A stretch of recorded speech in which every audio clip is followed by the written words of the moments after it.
Hello, नमस्कार, good morning. मैं हूं अमित और मैं स्वागत करता हूं आप सभी लोगों का इसरो एकेडमी के ऑफिशियल यूट्यूब चैनल पर। तो दोस्तों, आज का डेट है 1 सितंबर।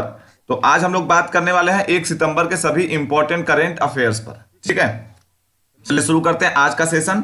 तो आज के सेशन में हम लोग बात करने वाले हैं जिसमें सबसे पहला क्वेश्चन आप देखेंगे, रोल ऑन रेल सेवा कहां शुरू की गई। अच्छा देखिए, पहले रोल ऑन रेल सेवा शुरू कहां हुई है, तो इसका सही जवाब हो जाएगा ऑप्शन नंबर बी, बेंगलुरु में शुरू हुआ है। इसमें दो बातें बोलूंगा। सबसे पहले बात, रोल ऑन को आप क्या देखेंगे, आप ये लिखा हुआ भी देख सकते हैं, RORO। ठीक है, रोल ऑन। तो आपको अगर इन शॉर्ट में ये भी देखने को मिल जाए तो RORO, तो भी आप यही समझिएगा कि ये किसकी बात हो रही है, रोल ऑन की। तो रोल ऑन रेल सेवा कहां शुरू की गई है, तो उसका सही जवाब हो जाएगा बेंगलुरु। तो एक बात तो मैंने आपको बता दिया कि इसको शॉर्ट फॉर्म में क्या लिखा गया होगा या लिखा जाएगा, अगर कहीं पर आपको देखने को मिले तो। अगला आपको हो सकता है एक चीज और इसमें पूछ लिया, ये कि ये आपके दिमाग में कंफ्यूजन हो कि ये होता क्या है। तो देखिए, रोल ऑन रेल सेवा का मतलब क्या होता है, एक ट्रेन होगी, उस ट्रेन के ऊपर बहुत सारे लोडेड ट्रक्स मतलब होंगे, ट्रक लोडेड होंगे और उसी ट्रेन के ऊपर होंगे। अब वो ट्रेन एक जगह से दूसरे जगह पर उन सभी ट्रक्स को एक साथ लेके जाएगी। उसका कई फायदा है। सबसे पहला, फ्यूल का बचत होगा। दूसरा, रोड एक्सीडेंट का बचत होगा। तीसरा, टाइम का बचत होगा। तो इस तरह की चीजें। अब हाँ, वो किसी एक मेन हब लोकेशन तक लेके जाएगी ट्रेन, वहां से फिर एक छोटे लोकेशन तक अगर उस ट्रक को जाना है तो फिर वो ट्रक वहां से फिर उस छोटे लोकेशन तक जाएगी। समझ गए होंगे आप। चलिए बढ़ते हैं एक और क्वेश्चन पर। नेक्स्ट क्वेश्चन है आपका कि फिडे ऑनलाइन चेस ओलंपियाड में संयुक्त रूप से कौन कौन सा देश जो है विजेता बना है। इसमें देखिए, संयुक्त रूप से दो बार आ चुका है, तो एक बार हटा देते हैं। संयुक्त रूप से कौन कौन सा देश विजेता बना है, तो ये हटा देते हैं। ठीक है, इतना तक। चलिए अब देखिए क्या हो गया question, FIDE online chess Olympiad में संयुक्त रूप से कौन कौन सा देश विजेता बना है। तो इंडिया एंड रसिया दोनों को संयुक्त रूप से विजेता बनाया गया है। ठीक है, क्वेश्चन आपको समझ में आ गया होगा। थोड़ा सा कई बार टाइपिंग एरर हो जाता है, वो बैठकर बनाने में थोड़ा कई बार हो जाता है कि एक ही क्वेश्चन दो बार या एक ही शब्द दो बार हो जाता है। इसके लिए सॉरी, आगे से कोशिश होगी कि ना हो। बढ़ते अगले सवाल पर। नेक्स्ट क्वेश्चन है, गुजरात में सी प्लेन सर्विस कब से प्रारंभ होगा। तो गुजरात में सी प्लेन सर्विस, अच्छा सी प्लेन का मतलब क्या, समुद्र में जहाज, जो उड़ने वाली जहाज है तो समुद्र के में कभी उतर जाएगी या इस तरह की चीजें होती हैं। तो गुजरात में सी प्लेन सर्विस जो है वो कब से प्रारंभ होगा, तो ये शुरू होगा 31 अक्टूबर से। 31 अक्टूबर को क्या खास है भैया, तो 31 अक्टूबर को आप जानते हैं हमारे देश में क्या मनाया जाता है, नेशनल यूनिटी डे। ठीक है, राष्ट्रीय एकता दिवस। सरदार वल्लभ भाई पटेल जी के जन्मदिन होता है उस दिन, तो उनके बर्थ एनिवर्सरी को जो है हमारे देश की सरकार क्या मनाती है, नेशनल यूनिटी डे, राष्ट्रीय एकता दिवस। उसी दिन जो है ये चलाया जाएगा। ये पहली बार होगा सी प्लेन सर्विस शुरू होगा। अच्छा, ये कहां से कहां के बीच में शुरू होगा, तो अहमदाबाद रिवर फ्रंट से लेकर केवडिया के स्टैचू ऑफ यूनिटी तक होगा। तो स्टैचू ऑफ यूनिटी के बारे में भी हमने 2-3 दिन पहले के करंट अफेयर में आपको बताया था कि ये भी सरदार वल्लभ भाई पटेल जी का ही है, और ये दुनिया का सबसे ऊंचा मूर्ति है, 182 मीटर, है ना। तो उनके वहां तक मूर्ति तक ये जो है सी प्लेन सर्विस जो है शुरू किया जाएगा। और इसका शुरुआत कौन करेगा, स्पाइस जेट एयरलाइन करेगी। इसका संचालन कौन करेगा, स्पाइस जेट एयरलाइन। बढ़ते हैं अगले सवाल पर। किस पूर्व राष्ट्रपति का निधन हो गया, तो अभी कल की न्यूज है, ये आप सब जानते होंगे, ये तो बहुत ज्यादा ट्रेंड में आ चुका है न्यूज। हमारे देश के पूर्व राष्ट्रपति मिस्टर प्रणब मुखर्जी अब नहीं रहे इस दुनिया में। तो 84 साल की उम्र में उनका देहावसान हो गया। 1935 में वो जन्म लिए थे, पैदा हुए थे, और 2020 तक जो है वो रहे हैं। तो 84 साल पूरा कर चुके थे, 50वें साल में चल रहे थे। तो उनका डेथ हो चुका है अब। ठीक है, अब बात करें अगर कि वो उनका अचीवमेंट, तो 7 बार हमारे देश के सांसद भी रहे हैं और कांग्रेस के बहुत बड़े नेता भी थे। ठीक है, अगला सवाल है, 35वां मास्टर टाइटल किस टेनिस खिलाड़ी ने जीता है। तो 35वां मास्टर टाइटल जो है सर्बिया के एक टेनिस खिलाड़ी हैं जिनका नाम है नोवाक जोकोविक। ठीक है, तो नोवाक जोकोविक ने जीता है, सर्बिया के रहने वाले, ये बात ध्यान रखिएगा। लेबनान का नया प्रधानमंत्री कौन नामित हुआ। अच्छा देखिए, लेबनान अभी बहुत चर्चा में भी था क्योंकि उसके राजधानी कहां पर है, बेरूत में आग लग गई थी, तो खाने की सामग्री सब समाप्त हो गई थी, बहुत दिक्कतों में थे वो लोग। फिर यूएनओ ने उनको बहुत सा हेल्प वगैरह भी किया। तो लेबनान के नए प्रधानमंत्री के रूप में कौन नामित हुआ है, तो उनका नाम क्या है, मुस्तफ़ा अदीव। मुस्तफ़ा अदीव उसके जो है नए प्रधानमंत्री के रूप में नामित हुए हैं। ये इसके पहले भी एडमिनिस्ट्रेशन में काम कर चुके हैं। ठीक है। अच्छा, लेबनान की जो राजधानी वो कहाँ है? बेरूत। और मुद्रा का नाम क्या है? पाउंड। और प्रधानमंत्री कौन बन रहा है उसका नाम तो मैंने आपको बता ही दिया, मुस्तफ़ा अदीव। ठीक है। बढ़ते हैं अगले सवाल पर। तेलुगु भाषा दिवस कब मनाते हैं? तो तेलुगु भाषा दिवस कब मनाया जाता है? हर साल 29 अगस्त को मनाया जाता है तेलुगु भाषा दिवस। अब ध्यान रखिएगा, ये तेलुगु भाषा वैसे तो तेलंगाना और आंध्र प्रदेश की राजभाषा है, राज्य की भाषा है, उनके उनके राज्य की भाषा है। ठीक है, उनकी राज्य की भाषा है तेलंगाना और आंध्र प्रदेश की, लेकिन ये बोली जाती है तेलंगाना और आंध्र प्रदेश के अलावा तमिलनाडु, कर्नाटका और उड़ीसा में भी बोली जाती है। तो ध्यान रखिएगा, वैसे 5 राज्यों में बोली जाती है, लेकिन तेलंगाना और आंध्र प्रदेश की ये राजकीय भाषा है। कौन सी? तेलुगु भाषा। और हर साल 29 अगस्त को तेलुगु भाषा दिवस मनाते हैं। चलिए बढ़ते हैं अगले सवाल पर। अगला क्वेश्चन है, किस राज्य सरकार ने कमजोर वर्ग की महिलाओं के लिए घर की साइटें पंजीकृत करने की घोषणा की है? तो अभी हाल ही में आंध्र प्रदेश की सरकार ने यह डिक्लेरेशन किया है। अब इसका मतलब क्या, जरा समझिएगा। घर की साइटें का मतलब यह हो गया है कि वहां के कमजोर वर्ग के महिलाओं को घर बनाने के लिए जगह दिया जाएगा। ठीक है, तो घर की साइटें का मतलब घर बनाने के लिए जगह दिया जाएगा, ताकि वो जो है रहने योग्य अपने घर बना सकें। तो इसके इसीलिए एक योजना पंजीकृत करने की योजना शुरू किया है कि जिनको जिनको भी चाहिए वो आकर अपना रजिस्ट्रेशन करा सकते हैं, और उसके बाद फिर सरकार उस पर अगला कदम उठाएगी और उन लोगों को अधिक से अधिक लोगों को इसको कवर करेगी और उनको जमीन या वो जगह प्रोवाइड करेगी ताकि वो अपना घर बना सके। ठीक है, तो आंध्र प्रदेश की राज्य सरकार ने ये डिसीजन लिया है। बढ़ते हैं अगले सवाल पर। कितने शिक्षकों को सीबीएसई अवार्ड 2019 से 2019 दिया जाएगा? ठीक है, तो सीबीएसई अवार्ड 2019 कितने शिक्षकों को दिया जाएगा? 39 नंबर ऑफ 39 टीचर्स को दिया जाएगा। इसमें जो मेन है वो मैंने आपको शामिल किया कि दिल्ली में देखिए 12 लोग को दिया जाएगा, तमिलनाडु में 3 है, एमपी में 3 है, यूपी में 3 शिक्षकों को, हरियाणा में 3 है, राजस्थान में 1 है, पंजाब में 2 हैं, चंडीगढ़ में 2 हैं, और देश के बाहर भी 2 हैं, मस्कट और मास्को में भी 2 और इधर 1 है। और भी है, लेकिन ये मैंने मेन शामिल किया है। ठीक है, तो ये ध्यान रखिएगा, दिल्ली वाला याद रखिएगा और यूपी वाला याद रखिएगा। चलिए बढ़ते हैं अगले सवाल पर। लोकसभा सचिव किसे नियुक्त किया गया है? तो लोकसभा सचिव नियुक्त किया गया है किसको? मिस्टर उत्पल कुमार सिंह को। तो Utpal Kumar Singh, option number C सही हो जाएंगे। उत्पल कुमार सिंह को अभी लोकसभा का सचिव नियुक्त किया गया है। ठीक है, चलिए अगले क्वेश्चन पर आते हैं। बेलारूस के साथ किस देश ने अपने सारे रिश्ते समाप्त कर दिए हैं? तो बेलारूस के साथ बहुत ज्यादा टेंशन चल रहा था यूक्रेन का, तो अभी यूक्रेन ने अपने सारे रिश्ते समाप्त कर दिए बेलारूस के साथ। ठीक है, वो जो परेशानी, दिक्कत और उनके बीच का जो डिस्प्यूट था उसको देखते हुए। अगर हम बात करें यूक्रेन की, तो देखिए यूक्रेन की कैपिटल क्या है? यूक्रेन की कैपिटल है कीव। ठीक, कीव यूक्रेन की कैपिटल है। करेंसी का नाम क्या है? रिवानिया। ठीक है, उसको हरिवानिया भी पढ़ते हैं, हिरवानिया भी पढ़ते हैं, जो भी आप पढ़ सकते हैं। ठीक, अगला क्या है? प्रेसिडेंट का नाम वोलोदिमीर जेलेंस्की। Volodymyr Zelensky. ठीक है, थोड़ा सा अजीब और अटपटा नाम है, हो सकता है मेरा प्रोनाउंसिएशन थोड़ा सा गड़बड़ हो, आप इसको देख सकते हैं अपने हिसाब से।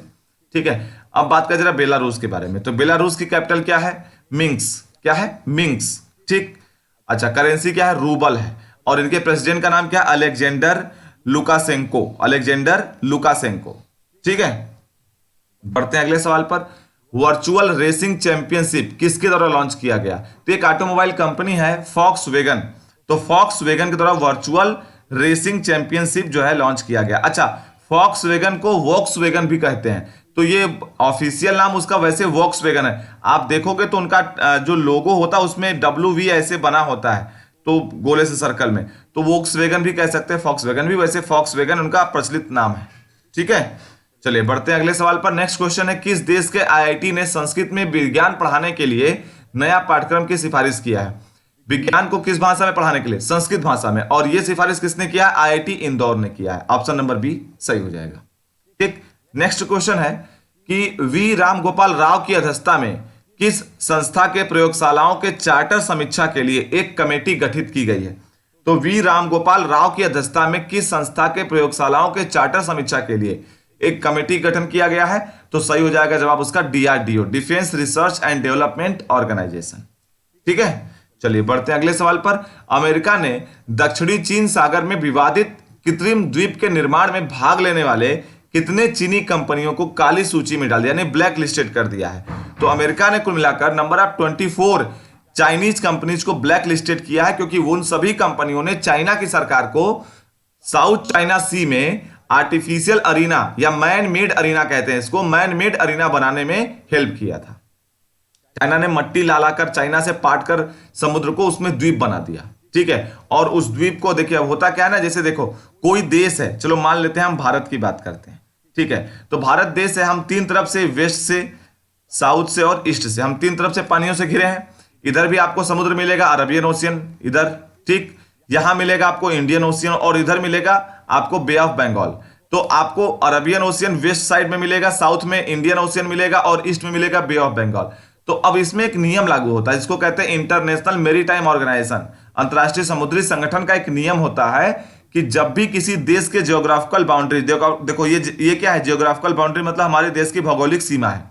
तो किसी देश के जियोग्राफिकल बाउंड्री के बाद अगर समुद्र पाया जाता है तो उस समुद्र में 200 मील 200 नॉटिकल माइल्स इसको कहते हैं, तो 200 मील तक का डिस्टेंस या दूरी जो है उस देश में ही कवर कर दिया जाएगा। अब चूंकि इधर अरब सागर है वेस्ट साइड में, तो अरब सागर में 200 मील तक हमारा होगा उस पूरे समुद्र में, ठीक है। साउथ में हिंद महासागर तक 200 मील तक हमारा होगा, ईस्ट में इधर बे ऑफ बंगाल में 200 मील हमारा होगा। तो इसमें है क्या कि 200 मील की दूरियां हमको मिल जाती है, या हर देश को मिलता है। इंटरनेशनल मेरीटाइम ऑर्गेनाइजेशन का ये रूल है, ठीक है। इसको कहते क्या है, इस 200 मील का जो डिस्टेंस मिलता है ना, इसको कहते हैं SEZ, स्पेशल इकोनॉमिक जोन कहा जाता है। अब दो तीन क्वेश्चंस आते हैं इसमें, दिमाग में जो कंफ्यूजन होता है उसके ऊपर। क्या है कंफ्यूजन का पहला पॉइंट कि सर मान लीजिए जैसे हम वेस्ट की बात करें, तो वेस्ट साइड में यहां पाकिस्तान भी अरब सागर के साथ उसका कराची से जुड़ा हुआ है, तो दो देश हो गए। तो सर या इधर आएंगे तो इधर बांग्लादेश है, इधर म्यांमार है, तो सर उनके साथ कैसा होगा बे ऑफ बंगाल वाला मामला। तो देखो, जब भी दो या एक से अधिक देश आपस में समुद्री सीमा बांट रहे हो, तो फिर वो जितने देश होंगे सबके बीच में सीमाएं बराबर बराबर बांट दी जाएंगी। जैसे इधर देखो पाकिस्तान है और भारत, दो देश हैं, और तीसरा कोई देश नहीं जिसका समुद्री सीमा जुड़ा हो अरब सागर से, हमारे देश के 200 मील के अंदर में आता है, ऐसा कोई है नहीं, बस पाकिस्तान का है। तो 100 मील पाकिस्तान का होगा, 100 मील हमारा हो जाएगा। उसके बाद इधर और कोई देश है नहीं, तो पूरा हमारा हो जाएगा।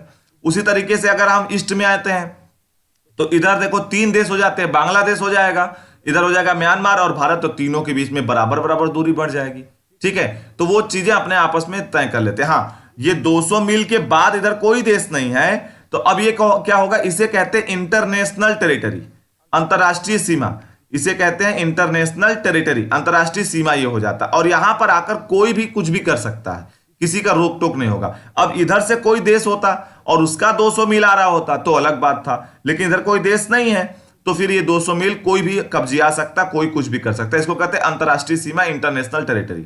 समझ गए। अब देखो हुआ क्या, हुआ ये कि साउथ चाइना सी